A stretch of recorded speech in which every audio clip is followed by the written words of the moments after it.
Bonjour à tous et bon retour sur la chaîne. Alors, on se retrouve aujourd'hui pour une vidéo sur mes fameuses enveloppes virtuelles. Donc, vous le savez, maintenant, pour moi, il est important de gérer son budget parce que ça me permet de comprendre où va mon argent, de planifier mes dépenses de manière efficace. Et sans une bonne gestion de budget, c'est facile de dépenser déjà plus que ce qu'on peut se permettre et puis d'accumuler des dettes ou de manquer certaines opportunités, autant d'économies ou autant d'opportunités de plaisir ou de projets tout simplement. Donc mes enveloppes virtuelles, j'en ai beaucoup parlé et on m'a souvent demandé comment ça se goupille finalement, et puis où je place cet argent, comment je fonctionne, etc.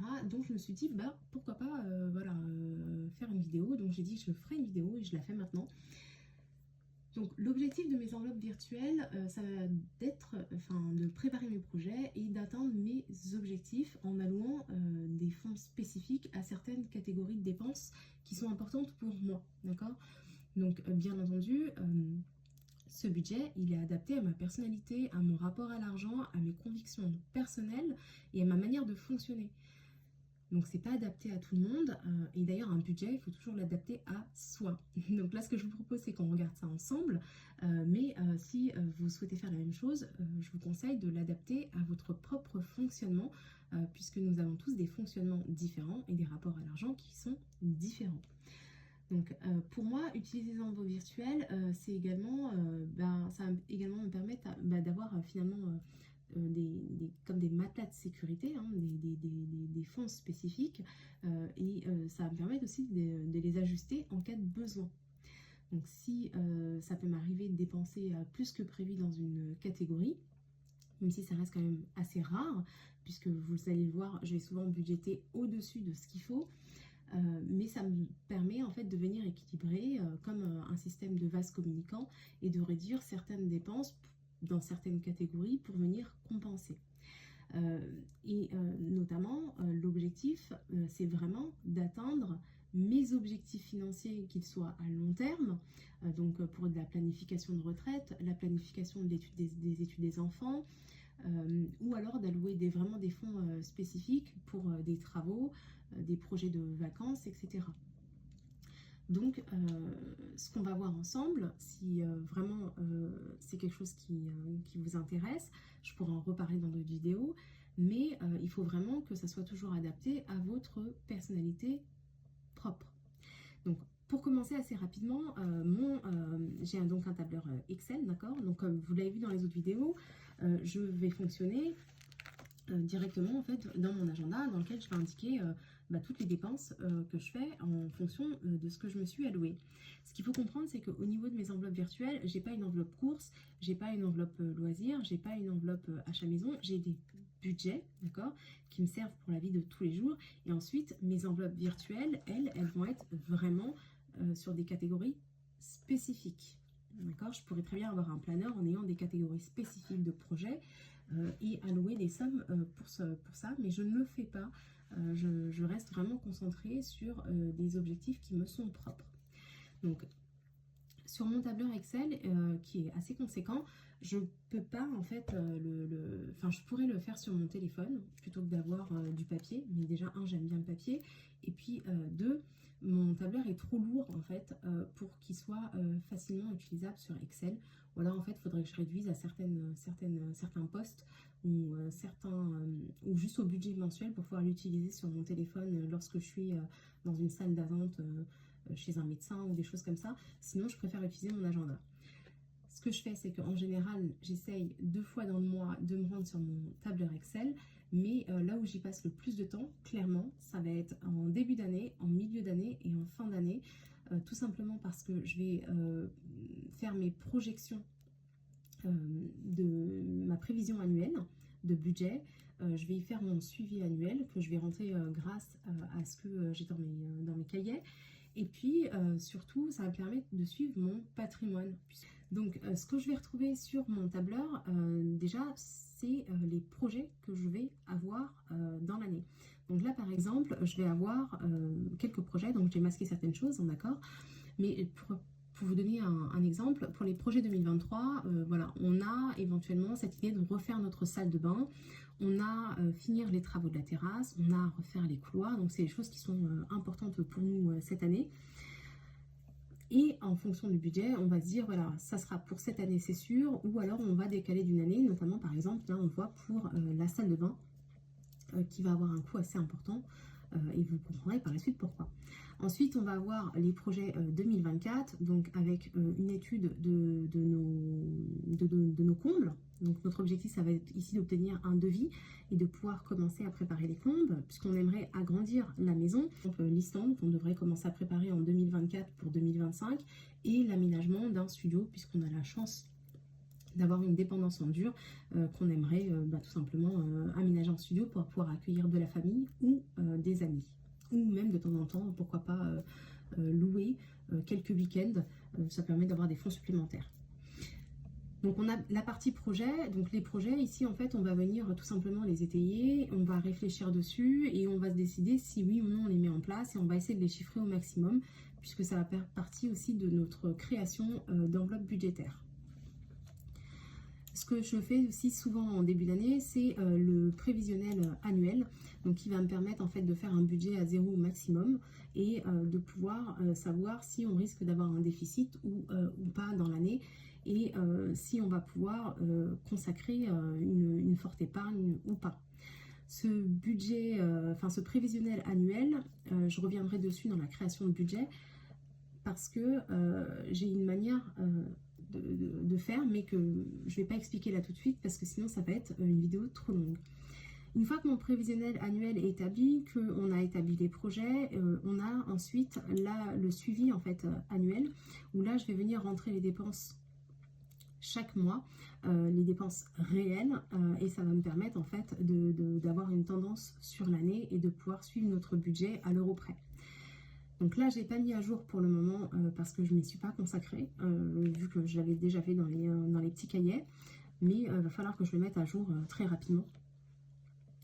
Ensuite, je vais avoir une vision globale en fait de mon patrimoine avec une répartition sur les différentes classes d'actifs qu'on détient, donc à savoir résidence principale, investissement locatif, liquidité, épargne long terme, toutes ces choses-là, l'épargne budget, et je vais avoir une représentation graphique, voilà, mais après j'ai aussi des répartitions par pourcentage et par montant, et ça va me permettre de me dire, voilà, dans les prochaines années, il va falloir qu'on augmente tel poste.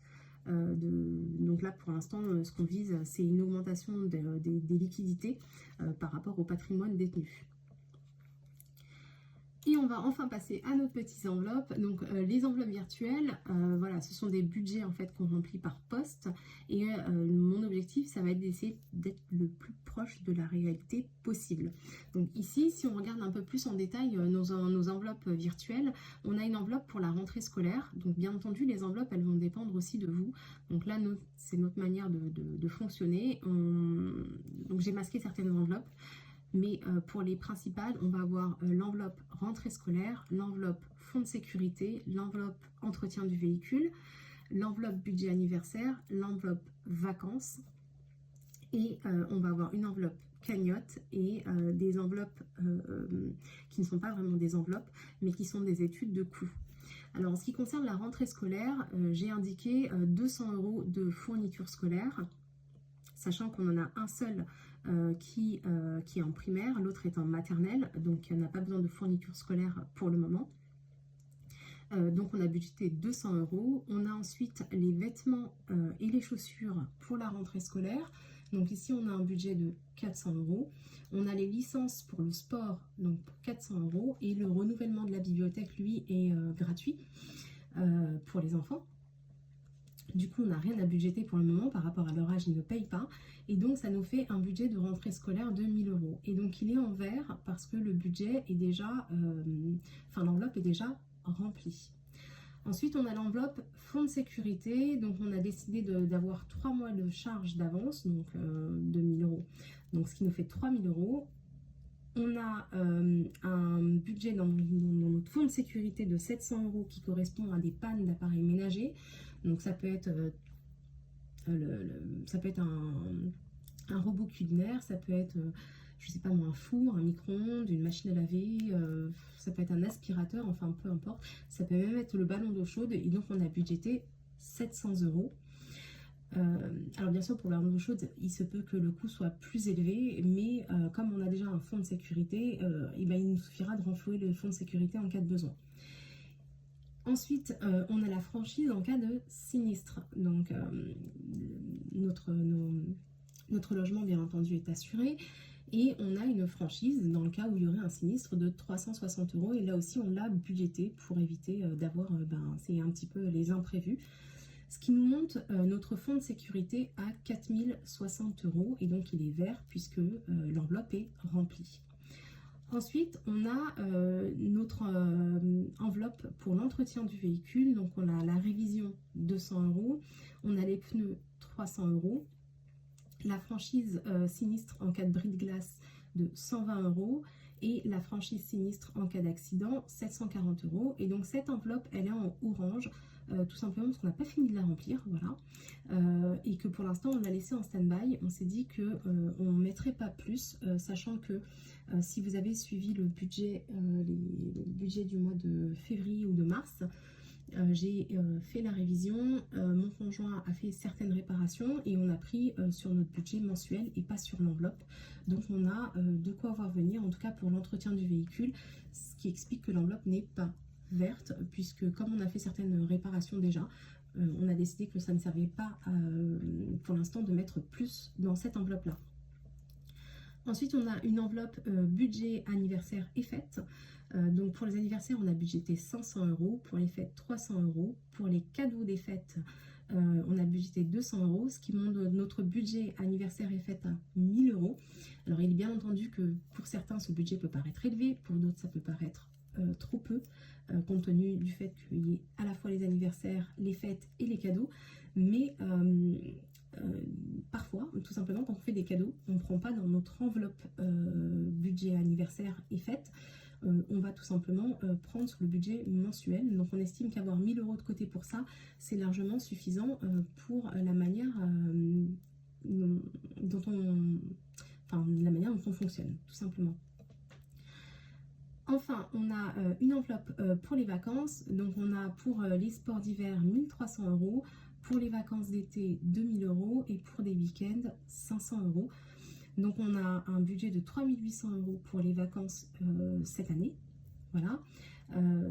En plus de ce budget vacances, on a donc nos chèques vacances. Et puis on a de temps en temps, on peut prendre sur notre budget mensuel pour se faire des plaisirs. Donc ça c'est pour les vacances. Après, on a donc la cagnotte. Donc la cagnotte, c'est l'épargne en fait résiduelle ce qui n'a pas été utilisé dans les mois précédents. On a mis ça sous forme de cagnotte et ça va nous servir à nous faire des plaisirs supplémentaires. Donc si vous vous rappelez, j'avais fait le point, je crois que sur la vidéo de mars. En cagnotte pour le mois de janvier, on avait plus 115,77 € qu'on retrouve ici. Pour le mois de février, on avait plus 489,38 €. Et donc, ça nous fait un total de 605,15 € dans la cagnotte. Et cette cagnotte, elle n'a pas d'objectif précis. Elle n'a pas une destination précise pour l'utilisation. Elle peut tout aussi bien être utilisée pour un week-end supplémentaire, pour améliorer les vacances, pour des cadeaux supplémentaires. En fait, c'est du bonus qu'on a en plus et on en fait un petit peu ce qu'on veut. On peut décider de faire des sorties, on peut décider de faire des restos. En fait, ça nous sert à avoir des expériences supplémentaires, puisqu'en fait, nous, on n'est pas de très gros consommateurs. Voilà, on ne dépense pas énormément.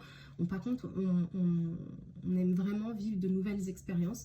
Et donc ça, c'est des petits bonus pour nous. Voilà. Après, ce qu'on peut retrouver, c'est l'étude des coûts. Donc on avait vu dans les projets que j'avais pour projet de refaire une des salles de bain de la maison. Et en fait, c'est un projet qui me tient vraiment à cœur parce que c'est vraiment quelque chose qui est vraiment axé sur le plaisir d'être chez soi, le plaisir de profiter.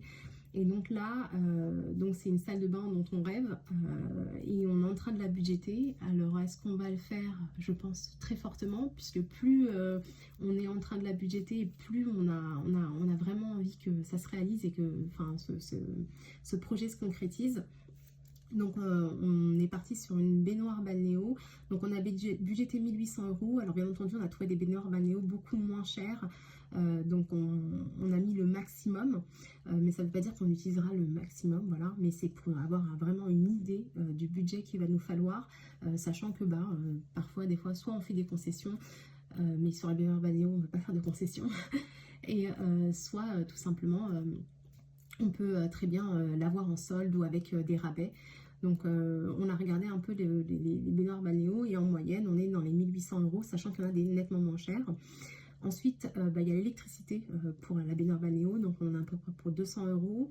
On aimerait aussi changer les meubles de la salle de bain, donc il y en a à peu près pour 1500 €. La double vasque et la robinetterie, il y en a pour 300 €. Et on s'est laissé une marge d'imprévu de 500 €. Donc là, vous voyez, on a mis un budget quand même assez conséquent de 4300 €. Il est fort probable que au fur et à mesure qu'on avance dans la création, enfin dans le réaménagement de cette salle de bain, qu'on n'atteigne pas ce budget-là, mais on préfère avoir largement pour vraiment réaliser le projet que être à court. Ensuite, on a la terrasse.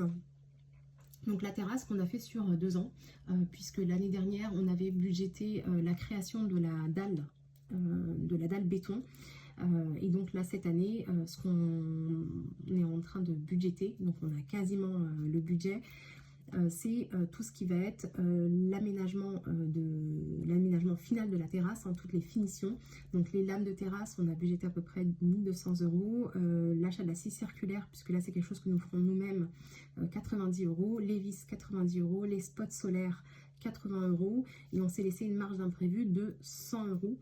Et donc notre objectif, ça va être de finaliser vraiment cette terrasse. Et l'année prochaine, alors soit on a du budget cette année et on fera aussi la création de la pergola, l'achat d'une pergola, soit on sera un peu limite, et comme on voudra quand même bien profiter aussi de week-end et de vacances, ça sera quelque chose qu'on fera l'année prochaine. Mais pour l'instant, c'est ce qu'on a budgété en termes d'études des coûts. Ensuite, viennent les chèques vacances. Donc il nous reste 600 € de chèques vacances qui vont être utilisés là sous peu pour les vacances d'hiver. Donc il nous reste 600. Et enfin on a des chèques vacances en cours. Donc la dernière fois je ne me rappelle plus quand est-ce que se terminait en fait ce nouvel échéancier. Et donc il arrivait à terme fin mars. Voilà, donc on aura 1060 € supplémentaires pour les vacances. On était en train de réfléchir avec mon conjoint à la reconduction du plan sur 4 mois de nouveaux chèques vacances. Et il se trouve que là, on a regardé, mais l'abondement qui est proposé par l'employeur est vraiment pas intéressant. Du coup, on pense très fortement, en fait, tout simplement acheter les vacances de manière anticipée et en fait les régler en plusieurs fois, comme si on mettait tout simplement chaque mois sur les chèques vacances. Donc je pense qu'on va un petit peu changer le fonctionnement pour finir l'année sur les chèques vacances, et qu'on va partir plutôt pour des paiements de réservation de manière anticipée. Donc ça, c'est un petit peu la manière dont on va gérer en fait nos enveloppes virtuelles. Et d'ailleurs, moi j'aimerais savoir si vous pratiquez les enveloppes virtuelles, un petit peu comment vous fonctionnez, qu'est-ce que vous faites, qu'est-ce que vous mettez en place. Parce que c'est bien tout simplement d'avoir une autre manière de voir les choses. En ce qui concerne tous les fonds en fait qu'on retrouve dans nos enveloppes virtuelles, il faut savoir ce qu'on fait, c'est qu'on les place sur des livrets, tout simplement parce qu'on veut que ce soit accessible immédiatement, même si ça ne rapporte pas énormément. On sait que c'est de l'argent qui va être consommé dans l'année, et donc ça doit être disponible sur des livrets de manière immédiate. Voilà, donc comme ça nous permet de faire des allers-retours.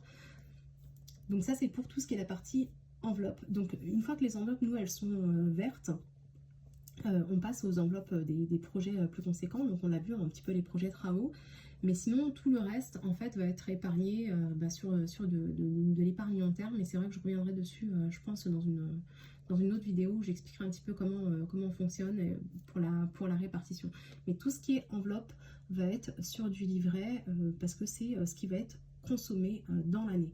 Voilà. Donc n'hésitez pas à me faire des retours, à me mettre en commentaire un petit peu votre manière de fonctionner. Si ma manière de fonctionner, quelque part, vous apporte quelque chose et elle vous plaît. N'hésitez pas aussi à mettre un petit pouce parce que ça m'encourage grandement et à vous abonner. Et sur ce, je vous dis à bientôt dans une prochaine vidéo.